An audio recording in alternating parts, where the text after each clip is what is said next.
Hey, what's going on, y'all? CC here with episode 5 of Philosophy with CC. I told you I'd be back because, weekends is, for my other aspects of my life. Music, family, all that good stuff. Now, speaking of music, this podcast, I'm going to tell you guys what I got going on as far as musical plans and what I'm gonna be dropping soon. So as you already may know, I got an EP coming soon. I'm about to scrap my original idea and start fresh because I realized that what I got right now isn't really gonna cut it. So yeah, I gotta hit the reset button on that. And then probably gonna do some more collabs with my homies and then just try to get myself out there a bit more. I'm doing good on that so far. So I just gotta keep grinding.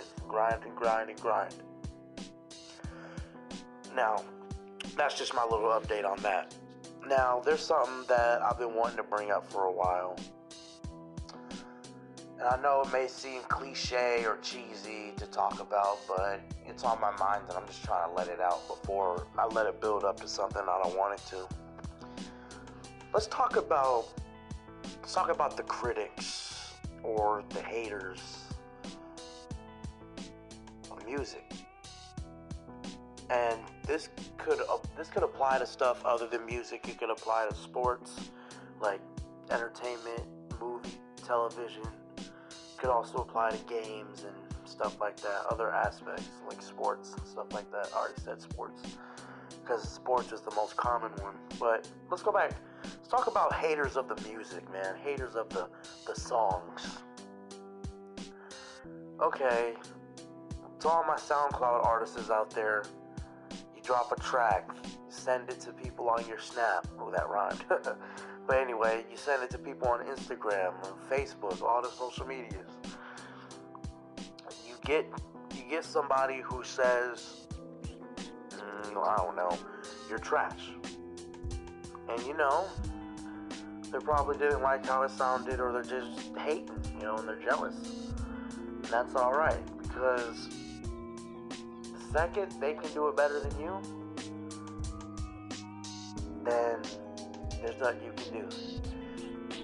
But if they can't do it better than you, they can't prove they can do it better than you, don't worry about it. Because, check this out. If I spit a hot 16 and someone don't like it, and they can spit a hot 16 that was better than mine, I wouldn't even be mad. Because somebody better than me is saying that they're better, and they're going to prove it. But if they can say something they're going to hate without proof, then that's just blasphemy. In my opinion, that's a fallacy. I call that mischief. You feel me? You don't freaking say that you can dunk better than somebody who just dunked the ball and you can't even touch the net, homie. Like, come on. You can't do that. Don't say you're better at something than somebody is unless you can prove it. And I don't even boast like that. Sure I may like joke around and say I'm one of the best rappers ever. But shoot, that's just a joke. And I don't even say it as cocky or mean. I just say, yeah, I'm up there. I'm one of the greats, Like, as much as I like to brag about my success, I still humble myself. That's what a lot of people nowadays, especially in our age group, generation, society, they don't like to humble themselves. They don't know how to swallow pride. All they can swallow is freaking hate pills, because that's all they do is hate. I honestly don't know where all this jealousy came from. Like, y'all wasn't messing with me when I was first coming up, freestyling at the lunch table back at Baggage Middle School. Y'all wasn't messing with me then. Now all of a sudden I'm getting a couple hundred views on SoundCloud. Now y'all wanna come and talk big to the boy? Really? Yo, that's the funniest thing ever, man. You doing something right when you got haters, you got jealous people. All them doubters, they got proved wrong. Now that they can't sit at the table with the kings, they are now left outside to scoop up the crumbs from our glorious feast. You know, and it's actually, I love seeing karma happen to people who deserve it, good or bad. You know, good in the case of if somebody's helping people out, be nice to see somebody help them. Or bad in the case if somebody's being mean to other people or like putting them down, it's nice to see them get a taste of their own medicine. I always believe in the golden rule: treat others the way you want to be treated. And if you wonder why I treat you bad, well, I guess you treated me bad first. Because almost all my friends know I'm a nice guy. All my friends know I'm a nice guy. If I talk bad about you, then you did something to make me upset. That's facts, dude. Don't matter who you are. I treat everyone with respect, but I don't like everyone. It's a difference. But anyway, back to this music stuff. Got the little rant about the haters out the way. My future agenda for the music, I already got that out the way. Now let's talk about just overall, like, what really made me want to do stuff like this. Because, you know, a lot of people ask me, you know, CC, why'd you start rapping, homie? Like, what made you start rapping? So I'm gonna give y'all a little backstory real quick. It all started back in 6th grade at a little school called North Star Elementary School. Nope, not North Star, the hospital for quote unquote special kids. But no, it was actually a elementary school by like near Fireweed, you know, like Midtown, like. It was down the street from West High. So yeah, it all started there, 6th grade. You know, I had my friends, right? You know, shout out to all my dogs that was in 6th grade with me who I'm still rocking with today. You know, y'all day one, for real. But back in elementary school, I used to get teased a lot. Like, every day I get bombarded by insults and derogatory terms, and also just flat out, like, I just felt like less of a human, you know, or that's how they treated me. But anyway, one day, you know, I was talking to my friends in class. The teacher gets upset, and like I'm in trouble. And one of the punishments that a teacher had is that he'd send us to another classroom with a dictionary, and we'd have to write down the definition of a word. We had to write down all the definitions of like a couple, like 3 words or something like that. When we were finished, we had to sit there and be quiet for like 10 minutes and then go back. So, anyway, I get in trouble, right? Like, all right, you need to go to so-and-so, Mr. So-and-so's class, and you just need to write down the different definitions for each word. And I was like, okay, you know, I'm not trying to get sent to the principal's office, right? So I go and I do it. I wrote down the word, right? Then I just started, and when I was done, you know, I didn't really have nothing to do, because I guess the class I went to, they were taking a test, so it was mad quiet in there. Mad quiet. Ooh, shoot. I accidentally dropped my headphones, but okay. Yeah, it was mad quiet in there. So, me, being the bored 6th grader I was, I started looking in the dictionary. And I was like, you know what? Let's look for words that rhyme. Just because I was bored. So, I was like, quiet. What rhymes with quiet? I said riot. Went for riot. Silent. You know, and I was like just picturing it in my head, and I was like, you know, it's actually kind of fun. It gets my mind racing. So I wrote my first rap. I don't have it, unfortunately. It was destroyed a long time ago. But it went a little something like, I'm sitting in the hall. I need to make a call. The phone is on the wall. Can't reach because I'm not very tall. something like that. I don't know, but something. Yeah, it went something like that. It had them elementary baby bars that the beginners always start out with. So, I was feeling myself. I came back, I showed people my rap, and then people were like, "Dang, you can rap, huh?" So I started rap battling in 6th grade. I was rap battling some of these dudes who would make fun of me, and I'd put them in their place when I spit that flow, man, for real. Like I didn't roast them, but I just rapped. They were silent. They couldn't do nothing.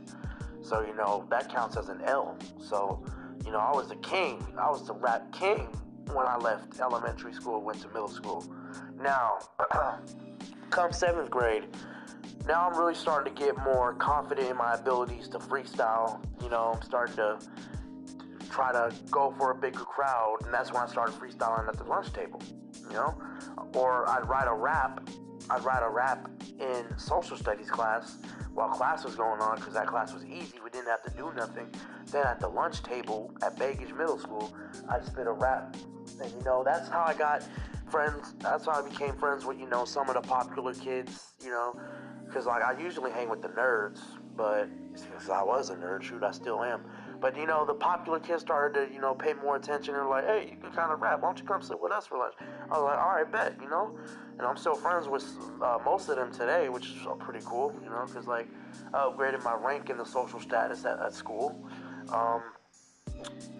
Then 8th grade is when I really kicked stuff off. I performed at one of the assemblies. All the baggage people know that I was spitting, man, for real. And 8th grade year was just like 7th grade year, except just more new friends, more opportunities for me to showcase my talent.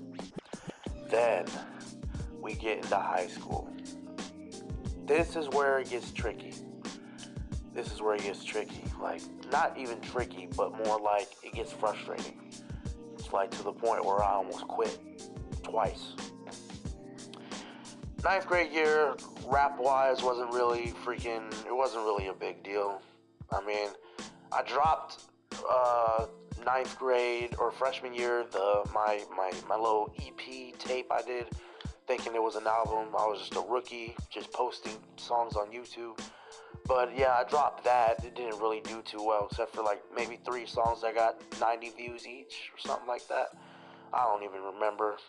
Then 10th grade comes around, and this is where I want to quit, because I didn't really see the point. Then I didn't see the point at rapping. Back then I didn't see it. I saw it as a way to get away from the bullies and retaliate against the bullies without fighting.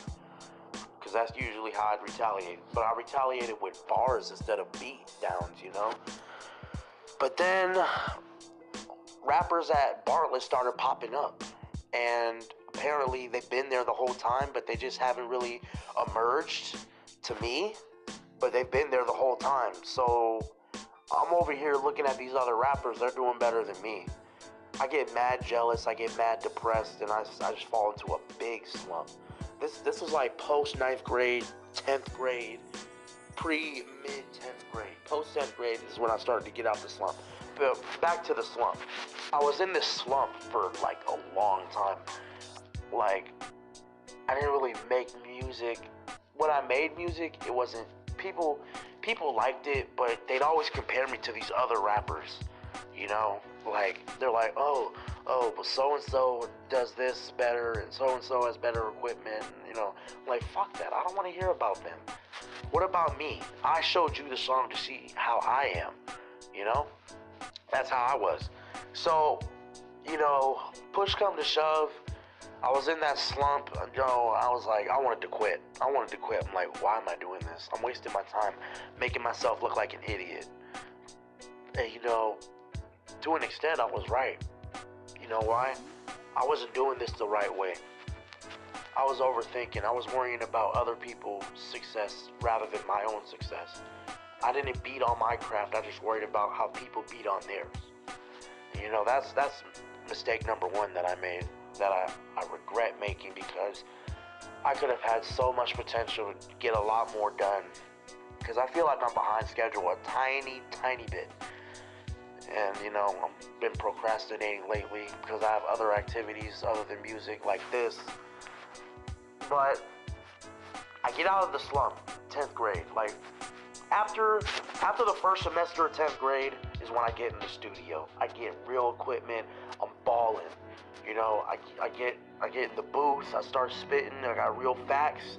Then I dropped my first song called Neanderthals. It's still on SoundCloud today. It has about, last time I checked, it was like 1,660 something plays, which is actually pretty good. It's really good. So, Neanderthals drops. Everybody hears it. Well, not everybody, all my friends, and they tell their friends, they hear it. And, people are liking it. They're like, dang, Christian can spit. Like, he got equipment now. He's balling, right? So, I just wait a little bit. Then I drop Y'all Sleeping on Me. That one with Vegeta, Super Saiyan 3, where it has that as the cover. Yeah, I dropped that. Then they're like, all right, man, Christian's spitting, bro. He's going off. He has nice beats and stuff. Oh, then the unthinkable happens. Right when I get out of my slump, I let my old habits get the best of me, and I fall right back in. One of those other rappers that popped up dropped a song. And it got like, I want to say, it got 10,000. Got 10,000.1 or something like that plays in like a month. And like almost a lot of people on my Snap were reposting it. People, and when I post my stuff, I feel like it never sees the light of day with them. Now my close friends, my day ones, they as soon as they see something that I send, they click automatically. And that, I like that. That keeps me going low key. But when I just see that, when I just see all that success and it's not mine, it starts to eat at me. Like when you look at like someone else's success, they do the same thing as you. When you look at their success compared to yours, and theirs is better, to an extent, it's jealousy, but also it's self-guilt. It's self-guilt.